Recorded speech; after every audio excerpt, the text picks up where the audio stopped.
We're going to dig further into today's sell-off with Barton Biggs. He's co-founder and managing partner of Traxis Partners. Earlier this month on Street Smart, he had said that this is a new ball game and we're headed into a panic sell-off. Barton joins us now on the phone from Greenwich, Connecticut. Barton, good to have you back with Matt and myself. Do you feel like anything has changed in terms of your sentiment and the outlook here? I mean, is this just more panic selling that we're seeing today? Yeah, I think so. But look, I shouldn't say think. So I guess so, because no one can really be sure about anything in this environment. But am I going to sell stocks and buy gold at this point? Not a chance. I think gold and Treasury bonds are grossly overbought, and stocks are grossly oversold. But Barton, did you sell into the big downturn last week, over the last couple of weeks? No. I really haven't changed my net long, Matt, for the last the last 2 or 3 weeks. Hey, Barton, you know, we have so many people say, you know, either kind of hold off at this point. Other folks who say there's some great value out there because stocks have gotten beaten up a fair amount here. Are you buying into some of these sell-offs? No, I'm a cowardly bull, and I'm about 60% net long, 50% net long. And obviously on a day like today, I'm going to lose money. But am I going to sell any more? No, I think it's the wrong time to be doing that. But I don't have enough guts to buy yet either. Though I think it's very possible that in the great scheme of things, what we're seeing is the classic retest of the lows of whenever it was 10 days ago, and that we may be in the process of making an important bottom here. Hey, Barton, what do you think when you look at the underlying problems around the world? And we could talk China, we could talk Europe, but I want to focus in on the U.S. The problem here, a lot of traders down here on the floor are saying there's just not the growth that you need to get out of this. Do you see growth looking forward?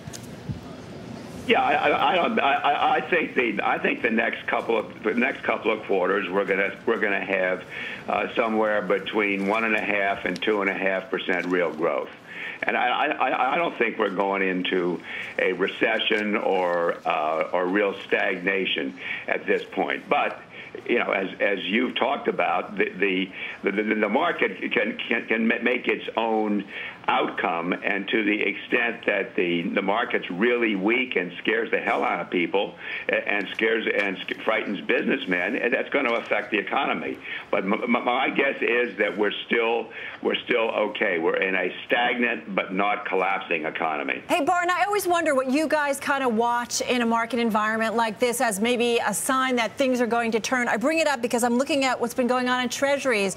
They're on pace for their best monthly return since December of 2008, a week after the Fed said it would keep borrowing costs unchanged until at least mid-2013. You know, we've gotten some comments from the Fed, and if we fast forward, a couple of months after this, we had the equity low, that March 2009 low. What do you look for at this point that might say to you, all right, we are indeed, you know, kind of here at the bottom?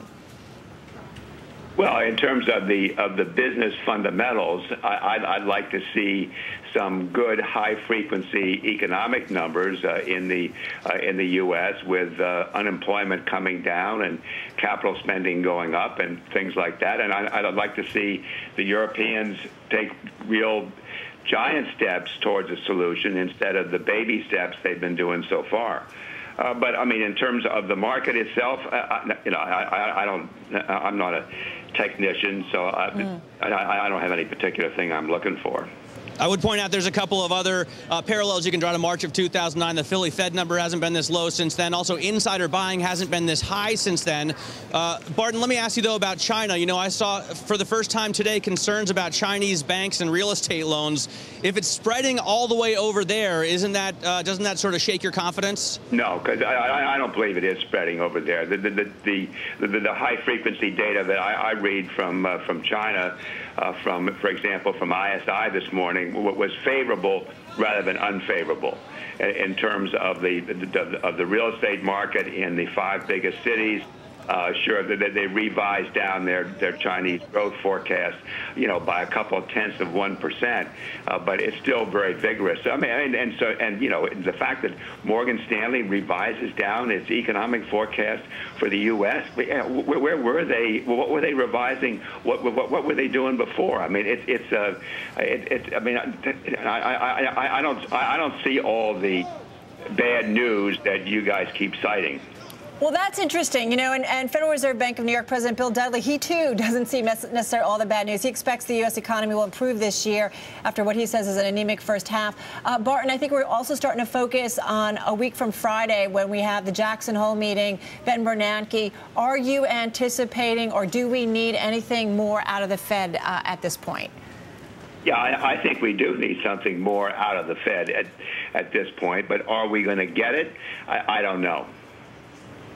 I believe QE2 worked, and I'd like to see a QE3. And I think that when fiscal policy is a negative the way it is now, and we're in a stagnant period, we ought to have affirmative monetary policy. And so I'd like to see the Fed do something dramatic, maybe buying a different asset rather than treasuries or whatever. But I'd like to see Bernanke do something. Whether he will in the face of this political climate, I don't know. Hey, what about coming out of Washington? We know the president is supposed to make some kind of big speech dealing with the economy, dealing with jobs come early September. Something else that you think we could get out of Washington that you think is necessary at this time? Can they actually move quick enough, too? Well, yeah, I mean, they can move quick enough that they can extend some of those payroll tax cuts and do things like that pretty quickly. But Washington can't do very much at this point without the House Republicans supporting them, and so far the House Republicans have been unwilling to do that. About earnings, Barton, because we just have the crowd sort of clearing out here. HP resuming trading. They beat expectations but pulled back their forecasts. And we've seen a lot of tech companies do that. Beat on the bottom line, but they're not going to see the revenues that they thought they would. Are analysts, are investors too bullish with the outlook for earnings? No, I mean, because, look, if analysts and investors really believed the S&P earnings, the market wouldn't be selling where it is. The S&P, and by the time it's all finished, for the 12 months ended June 30th, will have earned over $100 a share. And is the market the market priced for that? No. So I think the market's already priced for a 10 or 15% decline in earnings. Hey, Barton, one last question. You said at the start of this that you called yourself a cowardly bull. What would make you become a bear at this point? If the selling continues, or what?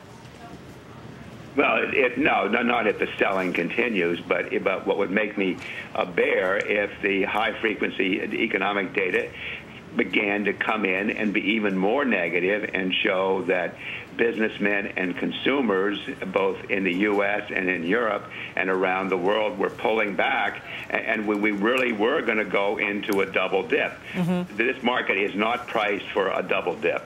Got it. We're going to leave it there. Barton, thank you so much.